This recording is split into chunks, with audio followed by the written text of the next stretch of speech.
Hi guys, I'm Shmee, hello and welcome back to the channel where today you join me with some of the Shmeemobiles, but there are a few that are missing. One in particular that a lot of you have been asking me about. Where is my seemingly lost McLaren 765LT Spider? Well, today I'd like to give you a bit of the story of what's been going on with that car and why you haven't seen it here in the garage in a while, but I'd also like to talk about the car that I haven't yet seen myself, but the new McLaren 765LT, what I think of it, whether it could be a future addition to the garage, how would it sit alongside the Senna, would it replace the 675LT Spider? So let's have a bit of an update then. I've got a lot to explain to you about where is my 675LT.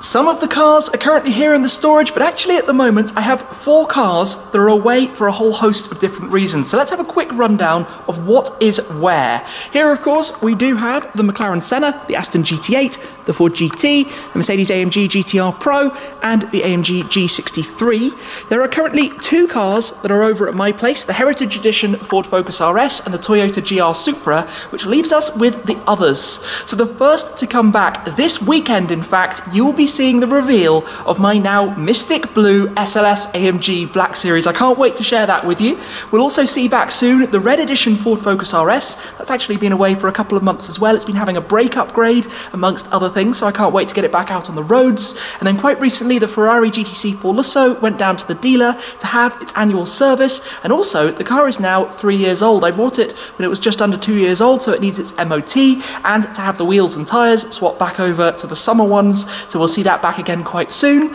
But that leaves us with the 675LT Spider. What has happened to it? This is quite a long story which goes back about a year, about 12 months ago in spring 2019, with some summer months ahead, and about 3 years after I had bought the 675LT, I decided to take it back to Topaz Detailing to give it a refresh, to make it look brand new again. Now, like many of the Shmeemobiles, from brand new it had had their full PPF installed. In fact, the 675LT Spider had actually been delivered to me by the dealer at the front door of Topaz Detailing. It never drove even a single mile on the road because of quite how special the paintwork was before I had taken delivery of the car.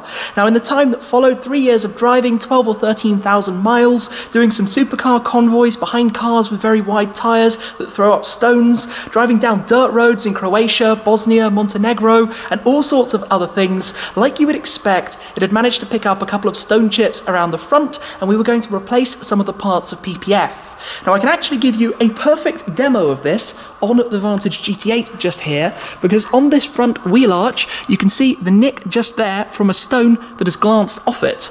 Now, the beauty of PPF is you can just replace the film on that panel. Underneath it, you then have the perfectly detailed, fully protected original paintwork when you put a new layer of PPF back on. And you can see this, well, this car's over 3 years old now as well, but it looks immaculate, even though it actually hasn't been washed since I took it down to Goodwood to go film with TGE on the day he collected his new Carrera GT. This will get a good wash. PPF just makes it easier to wash, easier to keep clean, stops it getting swirl marks, and means if you do pick up those stone chips, you can just replace a panel and it is all back to being perfect again.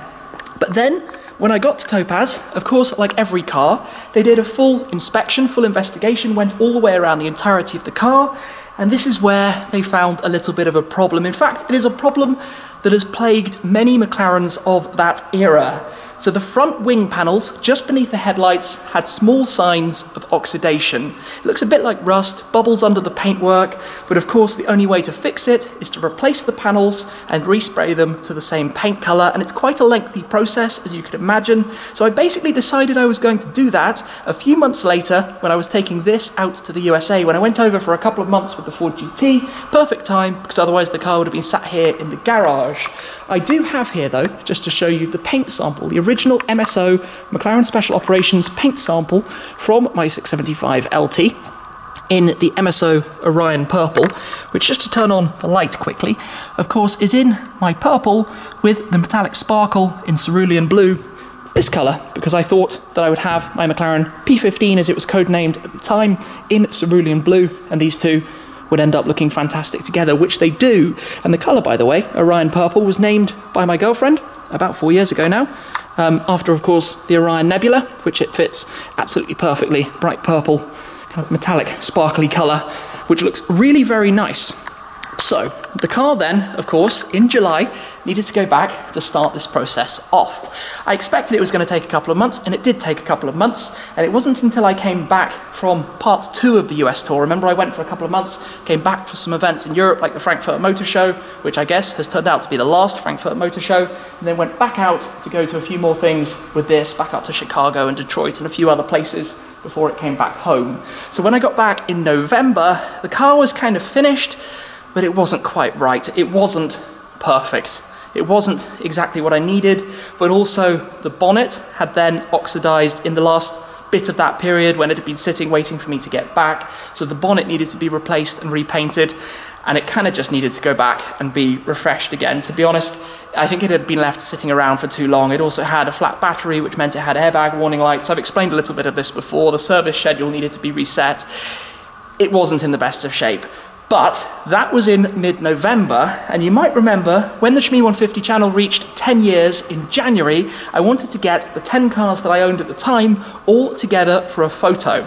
So I decided, very much my choice, to keep it in my garage even though I couldn't drive it, because of course it needed to be repainted, parts replaced to get PPF, and it had no airbags actively working. So I decided to keep it so that it could be part of the shoot, because those photos will last a lifetime. That will be a memory forever, my 10-year anniversary running this YouTube channel. So I kept the car. After that, literally the next day to be fair to them, McLaren came to pick it up, to take it back in, to start the work, where they are replacing the bonnet. They're fitting a carbon fiber bonnet on it, which is very, very cool. Of course, it will be painted, and making sure that the paint color is all absolutely perfect, working directly with the paint manufacturer, but they didn't manage to get it completed until, of course, everything got shut down. So the car will be back at some point. I don't exactly know when, but that is why it seems to have been absent from the garage for a while. It's not that I sold it or that I don't want to drive it for some reason. I really do want to drive it. In fact, a couple of weeks ago, I would have been taking it on a road trip across Europe had everything obviously stayed as was intended a few months ago. Alas, for the time being, I'm just going to have to wait patiently until it does come back, and then there will be an opportunity to enjoy it all over again. Kind of like a new car, given I haven't actually taken that car for a proper drive since July last year. It's about, what, 7 months, 8 months, something like that? No, it's 9 months. Wow, it's time that car needs to be driven again. It's definitely, time is going by way too quickly. But let's move on then to talk about 765LT. For a bit of background, I am a big fan of McLaren cars. In fact, they are quite literally my local car company. These cars are built in Woking, which is only around 20 miles or so away from here in central London.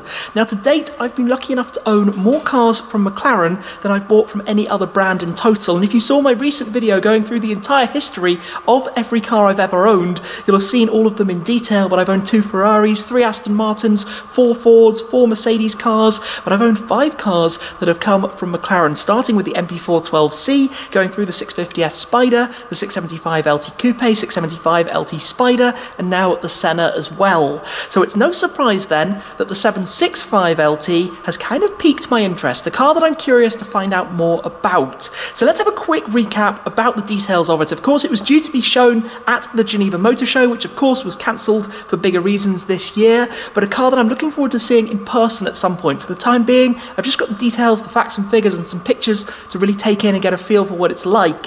But of course, it's the more hardcore version of the 720S, the replacement or second generation of the Super Series. It's actually the 4th LT product now, starting with the McLaren F1 long tail, then of course the 675LT, which really changed things quite dramatically for McLaren. Then they had the Sports Series car, the 600LT, and now the 765. For the time being, we have the Coupe. They'll be making a Coupe and a Spider. There'll be 765 units of both. Pricing, I think, actually comes in fairly reasonably for such a car. It's not going to be too much more of an uplift over the 720, and certainly not too much more than the 675 was equivalently back at the time. The 765 boosts power, still the 4-litre twin-turbo V8. Power goes up from 720 horsepower to 765, as the name suggests, 45 horsepower more. The torque goes from 770 newton-meters up to 800 newton-meters, still through the 7-speed dual-clutch gearbox, all rear-wheel drive.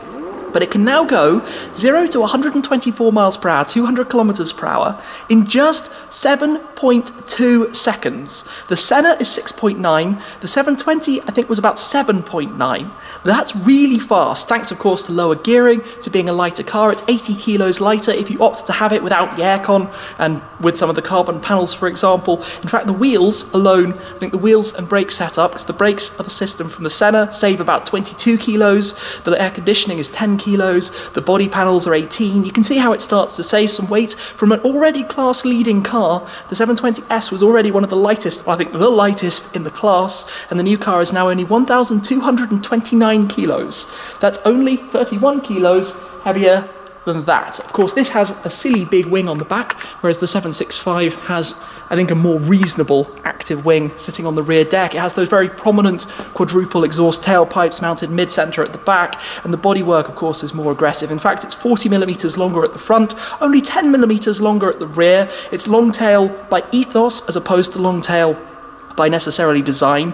It's not a significant length longer like the old McLaren F1 was, but very much a car that I imagine will be an awful lot of fun to drive. All of this kind of takes us full circle. Are we one day in the future going to see the new 765LT as one of the Shmeemobiles here in the garage? Well, as much as I would like one, I'm not going to buy one at this stage. Let me explain a little bit. Firstly, of course, I'm lucky to own and drive the McLaren Senna, a car that I've only owned for just over a year and haven't been able to drive for the entirety of the year for reasons I'm sure you know and would like to enjoy more in future. If I know McLaren though, having gone from the 650S up to the 675LT, and having experienced the 570S and the jump up to the 600LT, and knowing where the 720S begins already, the step up to 765LT is going to be ballistic. If you take the original car, which is so good in many ways, and add more emotional flair to it, a more dynamic drive, a more involving drive, something closer to the feel you get from the Senna, that is only going to be a good thing, and no doubt will be a lot of fun. For me specifically though, I'm not going to sell my 675LT Spider. I love that car. I think the 675LT was a real game changer for McLaren Automotive as a brand. I didn't want to sell it for a 720S. I don't want to sell it for a 765LT, so it would only work if it was in addition. But then comes the fact that I've got the 675 Spider and the Senna, and the 765LT would be quite a similar driving experience in the garage for quite a lot of money. There are also going to be quite a lot of them.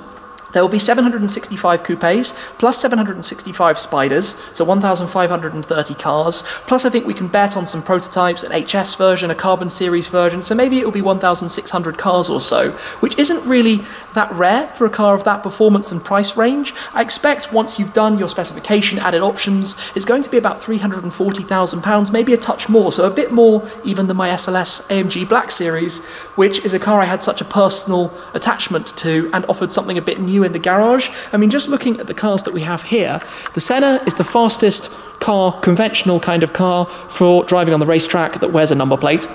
The GT8, not the fastest thing in the world, manual gearbox, naturally aspirated engine, amazing driving experience. Ford GT, huge history, stunning car. AMG GTR Pro, the AMG GT and AMG layout, mid-front mounted engine is my favourite driving experience. So I like cars that are a bit different. The 765LT and the Senna, I don't know when I would drive them at different occasions. They kind of do the same thing, but this does it better, if that makes sense, because this is even more extreme.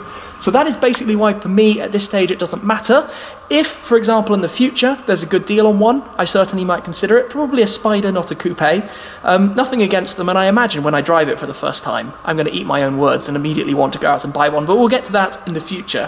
For now, though, 675 plus Senna, I like a bit of variety, something a little bit different. So that's why I've not done it yet, despite lots of comments, I think, assuming I might have done so. I've not gone for a 765LT at this stage, but we will see what the future has. Maybe I decide it's a good idea down the line, but right now, obviously, there are bigger things going on, and it's not the best time to go and place an order for a very expensive car like that, but who really knows what the future has in terms of depreciation and values of these things to begin with.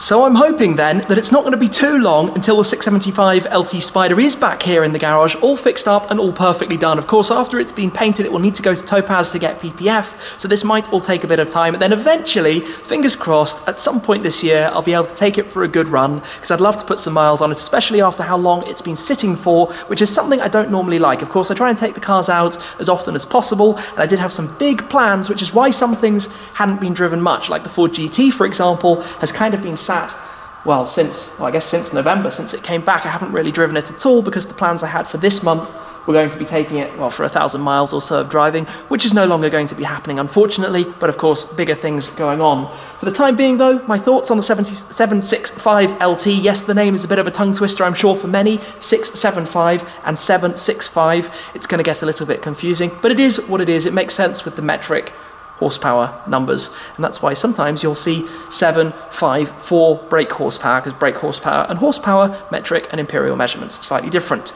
Anyway, for now, thank you very much for watching, guys. I hope that answers your questions about the 675 LT and about my thoughts on the 765 as well. I look forward to seeing it in person, hopefully before too long, to tell you a little bit more about it. But thank you very much for watching. As always, your support is appreciated, and I'll see you again very soon. Cheers!